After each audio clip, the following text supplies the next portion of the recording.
Pregunta número 222, relativa a un plan de choque para ayudar a las familias aragonesas ante el incremento de los precios formulado al presidente del Gobierno de Aragón por el Grupo Parlamentario Ciudadanos. Señor Pérez, para eso tiene la palabra. Gracias, presidente.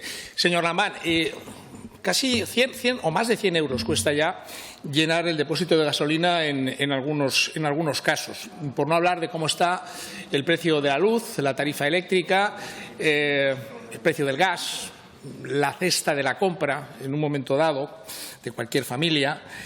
Y todo esto se refleja en unos niveles de inflación realmente insoportables, unos niveles de inflación que se están viendo claramente agravados, se van a ver agravados por esa guerra que Vladimir Putin le ha declarado al mundo libre. Una vez más, resulta que los grandes perjudicados o las grandes perjudicadas de esta situación son las familias. En este caso nos centramos en las familias aragonesas cuya renta no es lo suficientemente baja como para recibir becas, subvenciones o ayudas, pero tampoco es lo suficientemente alta como para que esta situación no les preocupe o la puedan más o menos sobrellevar sin excesivos problemas. Es decir, estamos hablando de la inmensa mayoría de las familias aragonesas. Pensando especialmente en ellas, ante esa alarmante subida de la electricidad, el combustible, del aumento del IPC, ¿tiene su Gobierno preparado un plan de choque, un plan de contingencia con medidas legislativas o una revisión del presupuesto que se aprobó el pasado mes de diciembre para ayudar a esas familias aragonesas que nosotros llamamos los superpagadores o, en lenguaje de la calle, si quiere,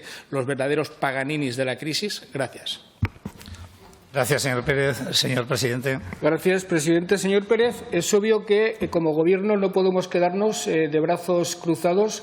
Somos perfectamente conscientes de la gravedad de la situación para toda la sociedad en general, para la economía, para la industria. No podemos quedarnos de brazos cruzados, pero el desafío, el reto es de tal magnitud que todas las administraciones debemos implicarnos en la búsqueda de soluciones y, además, deberemos hacerlo con la mayor rapidez posible. Hay ayudas fácilmente dirigibles, me refiero a las que están especialmente pensadas para los sectores más vulnerables, pero hay otras que son más difíciles de gestionar, más difíciles, en definitiva, de encuadrar, que es, me imagino, a las que usted se refiere fundamentalmente. Tiene el compromiso de este Gobierno de que, de acuerdo con el Gobierno de España, y espero que el Gobierno de España con la Unión Europea, encontremos solución a esa justa pretensión que usted plantea. Gracias, señor presidente. Señor Pérez. Bien, si está en su mano esa revisión presupuestaria a la hora de poder diferenciar entre lo que quizás en diciembre no lo era, pero ahora puede resultar accesorio frente a lo urgente o lo importante, pero está en su mano también otra cosa. Entonces, en lugar de una pregunta, yo le voy a hacer un ruego. Usted va a participar este fin de semana en la conferencia de presidentes autonómicos. Pídale a Sánchez que reduzca a la mínima expresión o que elimine de un plumazo todos los impuestos relacionados con la energía, con el combustible, con la electricidad, con el gas, y hágale también otro ruego, entendiendo esa diferenciación entre lo que es accesorio, lo que es importante, y lo que es urgente y lo que no. Hemos leído estos días de atrás que la ministra de Igualdad del Gobierno de Sánchez estaba pensando en destinar, o había anunciado ya, había aprobado 20.000 millones de euros. Insisto, 20.000 millones de euros en un plan efectivo de igualdad, en cuyo fondo no voy a entrar a discutir si es necesario o no es necesario. Lo que sí creo que resulta objetivamente obsceno de todo punto destinar 20.000 millones de euros a ese aquelarre feminista absolutamente sectario y excluyente, cuando hay otras necesidades mucho más urgentes ahora mismo en el bolsillo de las familias españolas y aragonesas, por supuesto. Gracias, señor Pérez. Señor Lambán.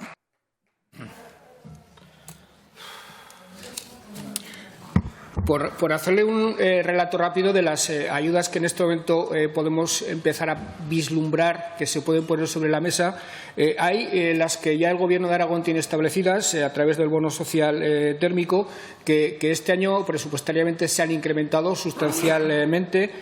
El Gobierno de España trata de cerrar un paquete de choque, le leo literalmente, para aplacar los efectos económicos de la crisis de Ucrania.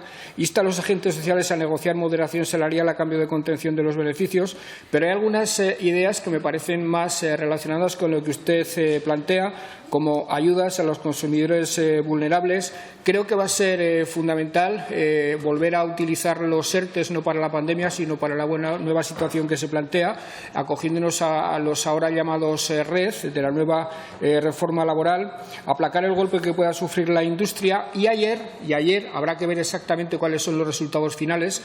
Reunidos los presidentes de Gobierno en Versalles, analizaron, estudiaron una propuesta de la Comisión del pasado 8 de marzo con unos anexos con bastante contenido. Aparentemente tendremos que esperar a ver exactamente qué consiste, y ahí se hablaba de intervenciones de precios al por menor por tiempo limitado, y se hablaba de protección a los clientes más vulnerables al perjuicio de la competencia, garantizar una transición, etcétera, etcétera, etcétera. Se hablaba de sumar préstamos europeos del Fondo de Recuperación, pero ya les decía yo ayer en el debate que tuvimos aquí con motivo de las consecuencias sobre la economía aragonesa y sobre la sociedad aragonesa de la guerra de Ucrania, ya les hablaba que en mi opinión el escenario ha cambiado sustancialmente. Nos pareció que era difícilmente superable la situación de dificultad a la que nos abocó la pandemia y que dio lugar a una reacción, yo entiendo que ejemplar, de la Unión Europea a través de los fondos de recuperación y resiliencia, pero es obvio que la crisis de Ucrania nos introduce en otro escenario, si cabe, más preocupante, sin haber superado el anterior. Es decir, que vamos a tener que hacer frente a dos crisis que se solapan, a dos crisis que se superponen la una a la otra. Y eso a mí me hace pensar, y se les decía ayer a todos ustedes, que habrá que replantearse, no sé en qué términos, los fondos de recuperación y resiliencia. No sé si la Unión Europea tiene más capacidad para aportar más recursos, para generar más fondos, para ampliar los ya existentes. No sé si se puede producir alguna modulación en la utilización preasignada a los fondos que en este momento ya estamos gestionando, pero es obvio que habrá que inventariar las nuevas necesidades que irrumpen en nuestras preocupaciones privadas y públicas, y que habrá que tomar alguna decisión. Yo, desde luego, en esos términos me voy a expresar en la cumbre de presidentes que vamos a celebrar este fin de semana en La Palma. El asunto de los impuestos, que excepcionalmente determinados impuestos sobre la energía fundamentalmente se replantearan, no me parece ningún tipo de dislate. Otra cosa es que no caigamos en la tentación de entender que todos los impuestos son susceptibles de rebajarse, y ese discurso se haga al mismo tiempo que se dice que hay que aumentar las ayudas, que hay que aumentar las inversiones, porque las dos cosas a la vez, señor Pérez, no se refiere usted a eso en este momento, las dos cosas a la vez son absolutamente imposibles. De hecho, quienes dicen que cuando gobiernen bajan los impuestos, lo que hacen en cuanto llegan a los gobiernos es subir desmesuradamente los impuestos. Por tanto, en eso también algunos tendrían que tomar nota y dejar de ser cínicos y dejar de faltar a la verdad cada vez que hablan de política fiscal. Gracias, señor presidente.